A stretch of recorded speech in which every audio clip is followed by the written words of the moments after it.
अच्छा, मैंने last video जब अपलोड की थी तो मुझे बहुत सारे मैसेजेस थ्रू व्हाट्सएप में रिसीव हुए जिसमें उन्होंने कहा कि आपकी बात अधूरी रह गई है। आपने सुसाइड का जिक्र तो किया लेकिन आपने उसको डिटेल में नहीं बयान किया। तो मैंने बोला चले व्हाई नॉट, अब मैं इस बात को थोड़ा सा और डिग डाउन करके और डिटेल में आप लोगों के साथ शेयर करता हूँ। अच्छा, मैंने तो पूरे दुनिया का जिक्र किया था कि मैसिव ऑफ सुसाइड केसेस सामने आए हैं, लेकिन चलें अब हम पाकिस्तान की बात करते हैं क्योंकि अपने पाकिस्तान के केसेस बहुत ज़्यादा हो चुके हैं जो मुझसे लोगों ने डिस्कस किए। तो फिर उस हवाले से आज आप लोगों से कुछ बातचीत की जाए। अच्छा, जब मैंने इस चीज़ को देखा, जब मुझसे लोगों ने बातचीत की तो मुझे पता लगा कि जी क्या केसेस हैं और किस तरह हो रहा है। तो बड़ी एक अजीब सी बात सामने आई कि जो नंबर ऑफ सुसाइड है उनमें जो मेजॉरिटी है वो मेल्स की है, यानी मर्द हजरात ज़्यादा हैं एज कम्पेयर टू लड़कियाँ यानी लेडीज़ की। उसकी बहुत सारी रीजंस हो सकती हैं। उसकी एक रीज़न तो ये है कि जनाब अली लड़के ज़रा ज़्यादा प्रेशर लेते हैं, उन पर बहुत ज़्यादा प्रेशर सोशल भी होता है, ख़ानदानी भी होता है, जॉब्स का भी होता है, एजुकेशन का भी होता है, माशरे में मूव करना होता है, सबको लेके चलना होता है। बहुत सारे रीजंस आते हैं इसमें। एक रीज़न उसमें जहाँ पता लगा, वो पता नहीं मुझे ये बात करनी चाहिए नहीं करनी चाहिए, लेकिन आज की वीडियो मेरे लिए बनाना बहुत मुश्किल है क्योंकि इसमें बहुत सारी ऐसी बातें हैं जो मुझे खुद करने में मुश्किल पेश आ रही है। चलते चलते ये बात ज़रूर कहता रहूँ कि मैं किसी पर्सन को डिस्कस नहीं कर रहा यहाँ पे, मैं पर्सनालिटी को डिस्कस कर रहा हूँ। पर्सनालिटी क्या है? यानी वो पर्सनालिटी जिसमें ये चीज़ें मौजूद हैं, जिसने ये चीज़ें की हैं, जिसने ये चीज़ें फेस की हैं। आज की वीडियो उस हवाले से। अच्छा, अब लड़के जो होते हैं जो यूनिवर्सिटी लेवल तक जाते हैं उनकी प्रेशर कुछ और होता है, यानी लाजमी सी बात है उनका एजुकेशन प्रेशर है। पर एजुकेशन कंप्लीट करने में अच्छे नंबर चाहिए, अच्छे नंबर मिलेंगे तो जॉब अच्छी होगी, जॉब अच्छी होगी तो मूव अच्छा कर सकता है अपने सर्कल में। लेकिन इससे ऊपर एक केस सामने आया। वो केस ये सामने आया कि जो पार्टनर है यानी फी जमाना जो सर्कल मूव कर रहा है, जिसमें लोग चल रहे हैं, उसमें पार्टनरशिप है, यानी लड़का और लड़की सो कॉल्ड लव का शिकार हैं, एक दूसरे से बात करते हैं, एक दूसरे के साथ इंटरेक्शन रखते हैं और फिर लाजमी सी बात होता ही है कि पहले ताल्लुक बनता है, फिर दोस्ती होती है, फिर दोस्ती से आगे लव में, सो कॉल्ड लव में कन्वर्ट हो जाती है चीज।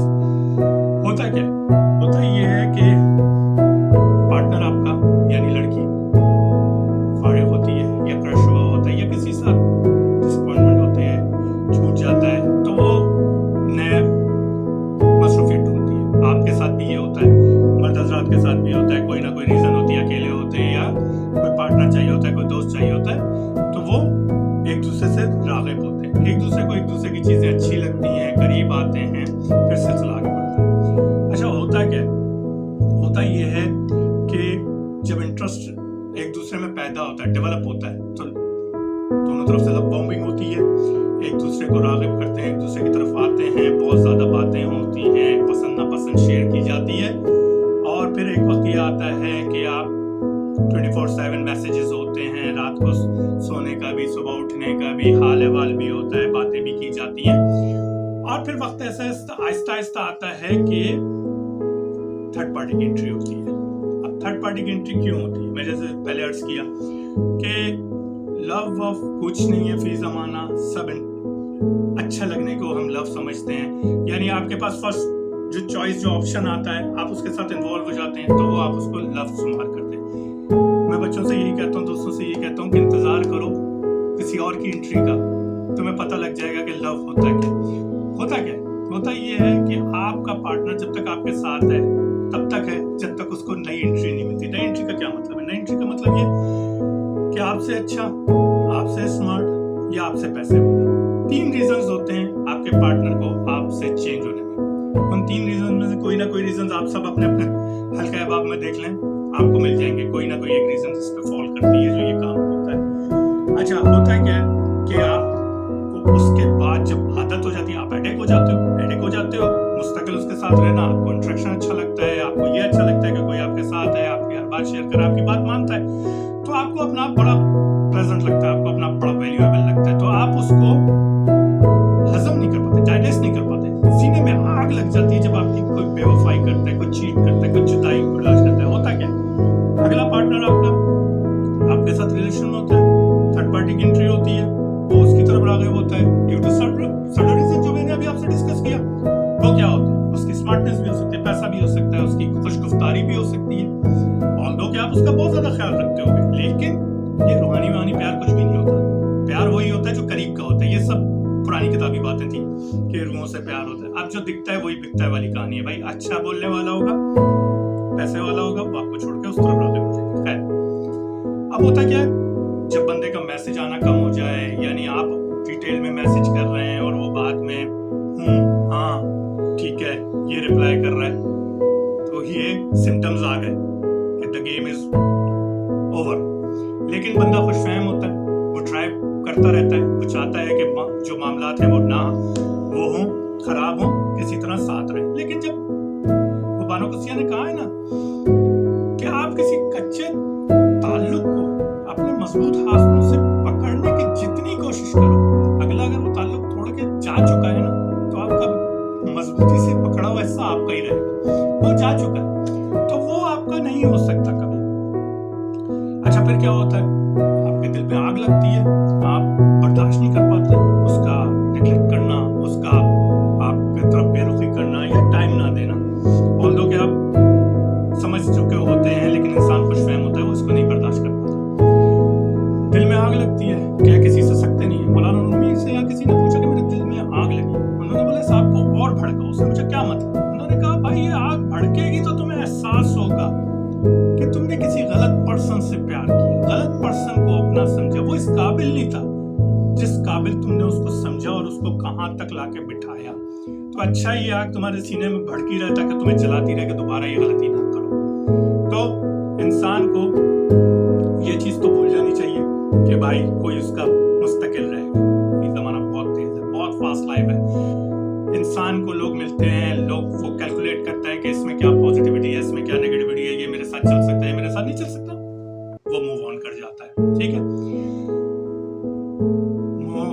इशफाक अहमद ने अपनी एक किताब में लिखा था कि अगर आपके पार्टनर को कोई देख रहा है तो आप उससे लड़ सकते हो, लेकिन अगर आपका पार्टनर ही किसी और की तरफ देख रहा है तो आप कुछ नहीं कर सकते। तो इन दैट केस ये होता है कि जो बंदा उसकी तरफ अगले को राग़िब कर लेता है और आपके रिलेशन में होता है, वो अगला दूसरे की तरफ राग़िब हो जाता है, तो कहाँ का प्यार, कहाँ की दोस्ती, कहाँ की बॉन्डिंग, सब रह जाता है पीछे।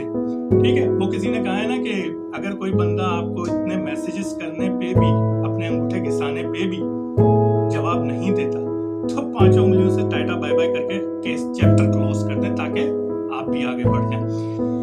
मैं यहाँ एक बात कहता हूँ, मेरे बड़े दोस्त कहते हैं कि यार हम भूल गए, हमने माफ कर दिया। मैं कहता हूँ गलत किया, ना भूलो ना माफ करो। क्यों? क्योंकि अगर आप भूलोगे, माफ करोगे, आप दोबारा गलती करोगे, आप दोबारा आपके पर्सन जो भी करीब आएगा आप उसको फिर उसी तरह प्रायोरिटी दोगे, फिर उसी तरह रिगार्ड्स दोगे, फिर उसी फॉल इन लव होगे और फिर वही पेन बर्दाश्त करोगे जो पेन आपको टुवर्ड्स सुसाइड लेके जाता है। यहाँ भी मेरा एक बहुत ही करीबी, बहुत ही रिसेंटली एक मुशाहिदा गुजरा है जो मैं आपसे डिस्कस जरूर करूंगा और उन बच्चों से जरूर डिस्कस करूंगा जो इन रिलेशनशिप हैं।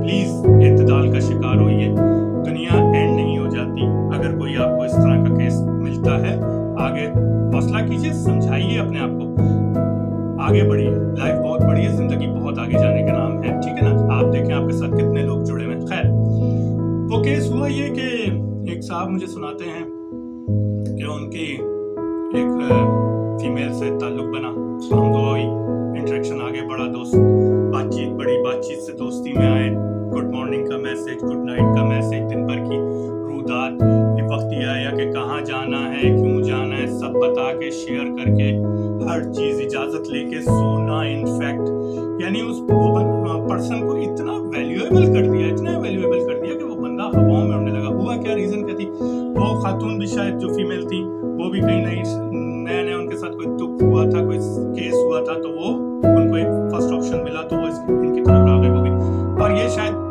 जहाँ तक था तो ये सच्चा लव करना शुरू हो गए थे। इन्होंने खैर बड़ा अरसा 6 महीने साल उनके साथ रिलेशन में रहे, बात आगे बढ़ती चली गई। फिर एक वक्त ऐसा आया कि अपना इतना आदी बना लिया उन्होंने कि इनका भी गुजारा नहीं होता था। खैर एक वक्त ऐसा आया कि मैसेज आना काम हो गया। वो टेलीफोन करने का कहते, अगला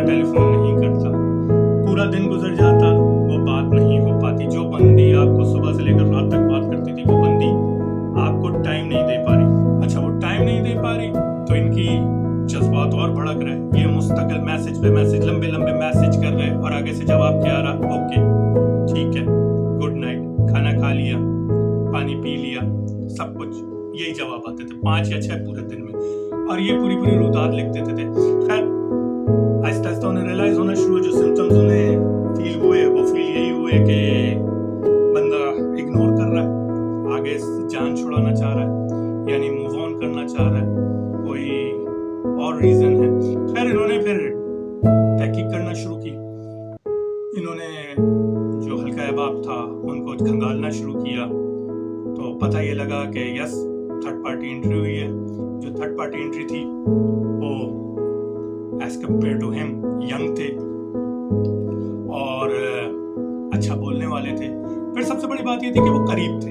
लाजिम सी बात है, आप सुबह से लेकर शाम तक, सुबह से लेकर रात तक अगर मुस्तकिल इंटरेक्शन रखेंगे, आपका उससे ताल्लुक मैसेज के या कॉल के थ्रू था और अगला का ताल्लुक फिजिकली 12 घंटे या 8 घंटे का रहे, तो आप ऑब्वियसली वो जीत गया, वो करीब आ गया।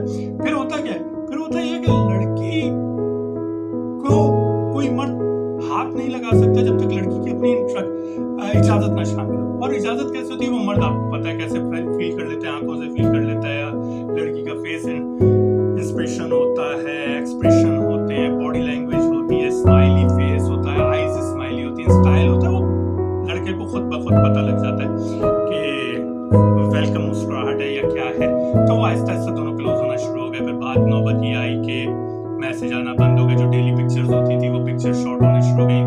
हर 2-3 दिन के बाद पिक्चर, फिर छूट, फिर वो गलत बयानी। फिर ऑब्वियसली जब बंदा रिलेशन में होकर दूसरी बातें करना शुरू होता है ना, तो वो चीट करता है, और चीट और गलत बयानी तो ऑब्वियसली छुट्टी नहीं है। तो खैर उनको फिर पता लगना शुरू हुआ, उन्होंने करीब से ऑब्जर्वेशन लगाई, करीब से लोगों से बातचीत हुई, पता लगा। बॉडी लैंग्वेज खुद ही आपकी बेहतरीन अक्कास होती है कि आप कहाँ जा रहे हो, क्या कर रहे हो। खैर पता ये लगा कि अगला बंदे के झूठा खाना पीना सब कुछ हो गया, आज शाद भी, मिलना मिलाना सब, मतलब मैं सम अप कर रहा हूँ, ज्यादा बड़ी बात नहीं कर रहा। तो ये चीजें थी जाने अनजाने, वो चाहती थी नहीं चाहती थी, ये सब बात की बात है। लेकिन ये सब झूठ है कि मैंने वो नहीं चाहती थी, मैं आपसे सीरियस हूँ। उन्होंने जो मुझे फाइनल डिस्कशन हुई वो यही हुई कि जी अगले बंदे ने सॉरी नहीं किया, कोई अपनी गलती नहीं मानी, कोई एक्सेप्टेशन नहीं, कुछ भी नहीं। यानी वो यहाँ तक बताते हैं कि भाई मेरी जो लास्ट बात हुई थी उसके बाद मुझे ये तक पता लगा कि हंसी मजाक, टिटी ठाटा, उसी तरह खाना पीना, यानी उसके दिल में आपके लिए कोई गुंजाइश नहीं थी। और अगर कभी थी प्यार तो वो उस थर्ड पार्टी के मिलने से दी एंड हो चुका, क्योंकि आपसे बेटर ऑप्शन आ चुका था। अच्छा हुआ क्या, हुआ ये कि इनके बुरा हाल, एंजाइटी, पैनिक अटैक, नींद ना आए, भूख ना लगे, किसी से कह सुन नहीं सकते। तो मैंने फिर उनसे ये कहा कि भाई आप किसी से कह सुन नहीं सकते ना, तो आप जब बीमार होते हैं तो आप जितनी सीरियस बीमारी होती है या जितना बड़ा केस होता है तो आप सीरियस बीमारी के लिए बेहतरीन सर्जन ढूंढते हैं और सीरियस केस के लिए बेहतरीन वकील ढूंढते हैं। तो in that case you have one option, आपका रब आपके पास है। आप किसी से कोई बात, दिल का बोझ नहीं हल्का, कुछ नहीं कहते ना, नहीं कह सकते। आप किसी को क्या बताएंगे कि किसी ने आपको डिच किया, किसी ने झूठ बोला कि आपके साथ रिलेशन में होते हुए कोई दूसरे के साथ लव अफेयर चला रहा है और उसके साथ इतना क्लोज है कि उसकी बाहों में माल डाल के घूम रहा है, हाथों में हाथ डाल के घूम रहा है, उसका झूठा खा रहा है, उसका फेस धुला रहा है, उसका हाथ साफ करा रहा है, एक प्लेट में खा रहा है। ये सब नॉनसेंस बात है। इसका मतलब है कि आपको पहले ही रियलाइज कर लेना चाहिए कि गेम ओवर हो चुका है ना आपका, क्यों भीख मांगते हो। खैर मैंने उनसे कहा कि भाई मेरा अपना मोटिव है, ये ना भूलो ना माफ करो। दूसरा मोटिव, रब से बात करो, वो आपका बेहतरीन वकील है, वो आपका बेहतरीन तबीब है। जो रिजल्ट वो देगा, जो केस वो लड़ेगा, उस केस का तो जवाब ही नहीं है। फिर देखिएगा क्या आपका होता है। सो मेरे भाइयों, मेरे दोस्तों, मेरे अजीजों, हौसला किसी के जाने से लस, बहुत मुश्किल वक्त होता है, गुजर जाता है, आपके पास तब तक गुजरेगा जब तक आप मसरूफियत ढूंढो ना, आप अच्छी लाइफ की बात करो, आप आगे बढ़ो, आप लोगों के साथ घुलो मिलो, अपना गम अपने तक रखो। रब को कह दिया ना, खत्म हो गया, आगे चलिए, आगे देखिए कि इंशाल्लाह रब आपको क्या क्या अदा करता है और उधर क्या क्या होता है जिससे आपको झूठ दी। देखें, रब ने सब कुछ माफ किया, रब ने शराकतदारी माफ नहीं की, ये तो खत्म बात है ना, इसका कोई रिन्यूएबल बदल नहीं। तो जब रब को शराकतदारी नहीं पसंद तो इंसान के लिए वो कैसे पसंद कर सकता है कि बेईमानी, वो भी रिलेशन में होते हुए, और झूठ और शराकतदारी। तो इन शॉर्ट ये भाई अपना ख्याल रखो, किसी को नहीं आपकी परवाह, कोई आपसे मोहब्बत नहीं करता। मैं तो हमेशा ये कहता हूँ, अगर कोई आपसे मोहब्बत करता है तो वो आईना देख के आपकी अपनी जात है।